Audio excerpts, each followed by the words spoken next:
A liquidação de sentença é uma fase fundamental no processo de trabalho. A grande maioria das ações tem essa fase, essa etapa processual, e você deve ficar atento aos detalhes dela para não perder pontos na sua prova. Olha só, a liquidação é uma fase intermediária entre o fim da fase de conhecimento e o início da execução propriamente dita. Ela tem por objetivo descobrir qual que é o valor das obrigações contidas na decisão judicial ou no título executivo judicial ou extrajudicial. Vejam, é muito comum o juiz do trabalho condenar a empresa ao pagamento de alguma verba trabalhista e não indicar na sentença qual que é o valor exato devido ao trabalhador em decorrência dessa condenação. E essa apuração fica para uma etapa chamada liquidação de sentença. Portanto, após o trânsito em julgado, o processo volta para o juízo de origem e o juiz do trabalho pode intimar uma das partes, o reclamante ou o reclamado, para apresentar os cálculos daquilo que entende devido a título de parcelas reconhecidas na sentença, ou então pode designar o contador da vara do trabalho, um calculista, um especialista em cálculos judiciais, para que ele apresente esse cálculo.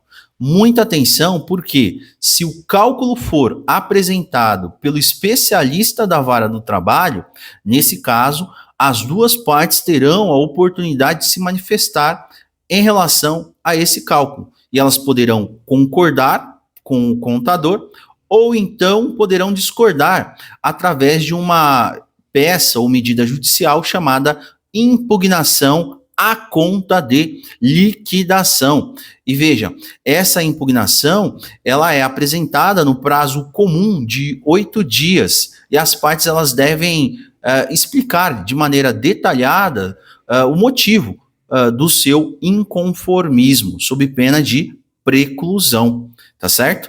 Agora, se o cálculo for apresentado por uma das partes, naturalmente o juiz intimará a parte contrária para ter a oportunidade de eventualmente apresentar a sua impugnação à conta de liquidação. Isso está lá no artigo 879, parágrafo 2º da CLT, tá certo?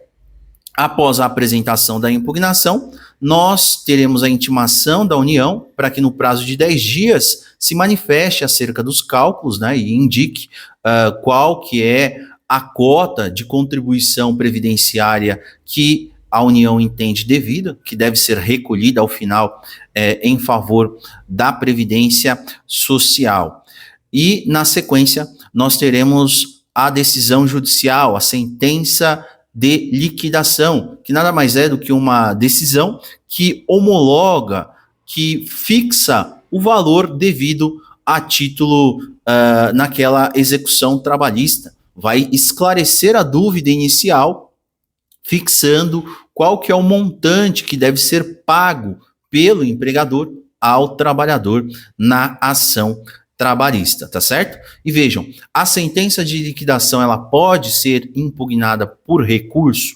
A resposta é negativa, porque não se trata de uma sentença propriamente dita, mas sim de uma decisão interlocutória qualificada. Então as partes vão poder questionar essa sentença, não pela via recursal, mas sim por meio dos embargos à execução, que é a medida judicial utilizada pelo devedor, após a garantia do juízo ou a penhora de bens, e o credor também pode se manifestar a respeito da sentença de liquidação por meio da impugnação à sentença de liquidação, que é uma grande peça utilizada aí pelo credor também após a garantia do juízo ou a penhora de bens do devedor. Isso está lá no artigo 884, no parágrafo 3º, tá bom? Então, muita atenção a esses detalhes. A fase de liquidação acaba gerando muita dúvida nos alunos, então vale a pena a leitura do artigo 879 da CLT, tá certo? Forte abraço e bons estudos a todos vocês.